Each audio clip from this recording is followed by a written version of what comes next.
छोटा सा आपको एहसास कराना चाहूंगा। अभी अभी केवल हमारे और हमारे आसपास के लोगों के भी संस्कार किस प्रकार से होते हैं बोलने के लिए है और यहीं छोड़ देना। एक राष्ट्र अध्यक्ष ने एक शव यात्रा के दरमियान एक टिप्पणी कर दी और टिप्पणी यह कर दी कि हम चाहते तो ये सारी लीडरशिप मौजूद है तो सारी लीडरशिप को यहां खत्म कर सकते हैं। और एक जिसके घर में ये सब हो रहा था उनके लोगों ने अपनी टिप्पणी दी कि ये आपकी संस्कृति बताती कि आप क्या कह रहे हो और हमारी संस्कृति हमारी सभ्यता और इतिहास बताता है ऐसे मामलों में बोला तो छोड़ो सोचा भी नहीं जा सकता है। और ये हजारों साल से भारत और भारत की संस्कृति ने दुनिया के सामने अपने इसी भाव को लेकर के भारत की पहचान बनाई है। मुझे इस बात की प्रसन्नता है। अब यशस्वी प्रधानमंत्री के लिए जोरदार अभिनंदन करें श्रीमान नरेंद्र मोदी जी के लिए। और एक उदाहरण देके मेरी बात को समझाना चाहूंगा कि हमारी अपनी लोकतांत्रिक व्यवस्था का क्या महत्व है। आजादी के पहले युवाओं ने देश की आजादी के लिए अपने प्राण उत्सर्ग किए। भगत सिंह, चंद्रशेखर आजाद से लेकर नेताजी सुभाष चंद्र बोस तक। नेताजी सुभाष चंद्र बोस को इसलिए कोट कर रहा हूं, वो व्यक्तित्व वो है जिन्होंने अंग्रेजों के उस भ्रमजाल को तोड़ा। उस समय आईएएस के बजाय आईसीएस की एग्जाम होती थी और आईसीएस की एग्जाम में वर्तमान के बृहत्तर भारत के सहित अफगानिस्तान, पाकिस्तान, बांग्लादेश, भूटान, बर्मा, नेपाल ये समेकित रूप से एग्जाम होती थी और उसमें उनने टॉप किया था 1923 में। और टॉप करने के पीछे वो भ्रम जो अंग्रेजों ने फैलाया था कि ये आईसीएस पास करने वाले हमारे अंग्रेज कुल के ही लोग होते हैं, उनमें योग्यता है और उस योग्यता के आधार पर वो अपनी बड़े बड़े पोस्ट पाते हैं। लेकिन नेताजी सुभाष चंद्र बोस ने अपनी परीक्षा पास की और परीक्षा पास करने के बाद वो मार्कशीट लेकर के उस मंच पे खड़े हुए और ये अपने आप में वो प्रतिभा उनकी जगह कोई और होता तो अंग्रेजों की नौकरी करके वो अपने जीवन की गुजर बसर करता। लेकिन वो अपनी मार्कशीट फाड़ते हैं कि मैंने ये एग्जाम इसलिए पास की ताकि भारतीय लोगों को अपने स्वाभिमान के साथ अंग्रेजों के सामने खड़ा होने का मौका मिले कि हाँ केवल तुम में बुद्धिमत्ता नहीं है, तुमसे ज्यादा हम इस मामले में आगे हैं। लेकिन आपकी नौकरी को भी लात मारते हैं अपनी क्षमता योग्यता से।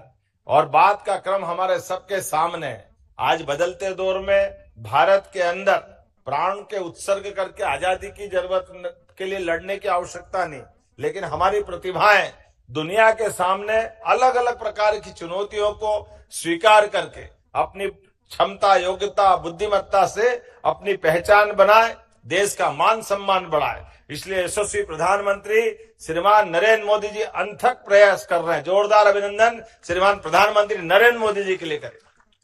यह हमारे सामने मिसाल है। जैसे हमारी चांदनी का भी उदाहरण देखते हैं। चांदनी के घर हम गए थे, उनकी कठिनाइयों के बीच चांदनी ने अपनी प्रतिभा के बलबूते पर 12th की एग्जाम में जो अपनी रैंक हासिल की है, मैं मान के चलता हूं कभी कभी ये प्रतिभाएं किस प्रकार से दिखती है इसके उदाहरण भी दिखते हैं। नरेंद्र मोदी जी और मनमोहन सिंह जी के बीच में कभी तुलना करके देखें। वैसे तुलना किसी से होती नहीं है, लेकिन केवल एक बात की तुलना करके मैं अपने इस भाषण को अपने समारोह की तरफ ले जाऊंगा। हमारे सबके सामने राजीव गांधी जी के जमाने से एक चैलेंज रहता था कि हम गरीबों के लिए शासन की योजनाओं का पैसा पहुंचाते हैं, लेकिन राजीव गांधी ने कहा कि मैं 1 रुपया भारत दिल्ली से पहुंचाता हूं भारत सरकार की तरफ से, लेकिन नीचे तक पहुंचते पहुंचते सिस्टम की कमियों के कारण से केवल 15 पैसे नीचे पहुंचते। ये चुनौती उनको लगती थी। ये चुनौती 1980-84 के बाद से लगा करके जब तक हम सब देखते हैं, एक वित्त के मामले में बहुत जानकार हमारे वित्त मंत्री बने। पहले गवर्नर भी थे मनमोहन सिंह जी, फिर 2 बार प्रधानमंत्री भी बने और उन्होंने अपने खुद के भाषण में कहा कि भाई ये जीरो बैलेंस का खाता खोलने के लिए 37 रुपए का खर्चा आता है। तो जीरो बैलेंस जब माननीय नरेंद्र मोदी जी ने प्रधानमंत्री बनने के बाद कहा कि मैं जीरो बैलेंस में खाता खोलने की घोषणा करता हूं, तो मनमोहन सिंह जी ने मजाक बनाया था। लेकिन एक चाय वाले को ध्यान में आया कि जिसका पैसा उसके खाते में सीधे पहुंचा दो, तो सीधा खाता खोलो बगैर पैसे के। 80 करोड़ से ज्यादा लोगों के खाते खोले गए। जोरदार अभिनंदन करो। ये हमारे आज की दिशा में जो जिसका हक है डीबीटी के माध्यम से वो उस तक पहुंच रहा कि नहीं पहुंच रहा। कोविड के समय में बनने वाली दवाइयों ने हमारे वैज्ञानिकों का मान सम्मान बढ़ाया। आज हर चुनौती उठा करके उसका मुकाबला करने के लिए हमारी भारत की प्रतिभाएं अपने बढ़ चढ़ करके मौका देखती है और अपने मौके को मुकाम तक पहुंचा करके हम सबको गौरवान्वित करती। आज के इस अवसर पर जब मैं हमारी संस्था की तरफ से सच में विधायक तो कई बनते हैं, लेकिन विधायक अपनी क्षेत्र की प्रतिभाओं को ऐसे गौरवान्वित करने का मौका दे, उनको सम्मानित करे परिवार के साथ, तो ये कई लोगों को प्रेरणा मिलती है। मैं बधाई देना चाह रहा हूं आज के इस अवसर पर सभी अलग अलग क्षेत्र की प्रतिभाओं को, जिनके भरोसे से हम ये कार्यक्रम की शोभा उसका आनंद देख रहे हैं।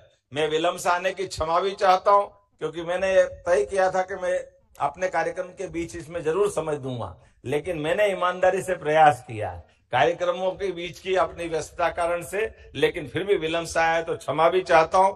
लेकिन जब मैंने कमिटमेंट किया कि मैं इस कार्यक्रम में जरूर उपस्थित रहूंगा, तो मैंने कहा कि हमारे राज्य की प्रतिभाओं के लिए अगर उनके बीच कुछ समय जाता तो जरूर देना चाहिए। लेकिन मैं आपके इस पूरे आयोजन के लिए अपनी बधाई भी देता हूं, और जिन लोगों के साथ हमने सम्मानित होकर फोटो खिंचवाया, आपके इस कार्यक्रम में सहभागी हुए, उनके साथ साथ केवल उतना ही नहीं, मैं पूरे ही 500 कितने 91 उनके सबके लिए शुभकामना दे रहा हूं और उम्मीद करता हूं वो अपने सपनों को पंख लगा करके आसमान की अनंत ऊंचाई तक आगे उड़े और अपने मुकाम को हासिल करे।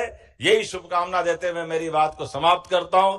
मेरी अपनी ओर से पुनः अच्छे कार्यक्रम की बधाई। बहुत बहुत धन्यवाद। भारत माता की जय। बहुत बहुत धन्यवाद आदरणीय मुख्यमंत्री जी। और अब मैं विनम्रता पूर्वक आपसे अनुरोध करता हूं कि कृपया कुछ क्षण प्रदान कर सभागार में बैठी हुई हमारे सम्मानित जी सामूहिक फोटो हेतु कृपया सभागार में आ जाएं।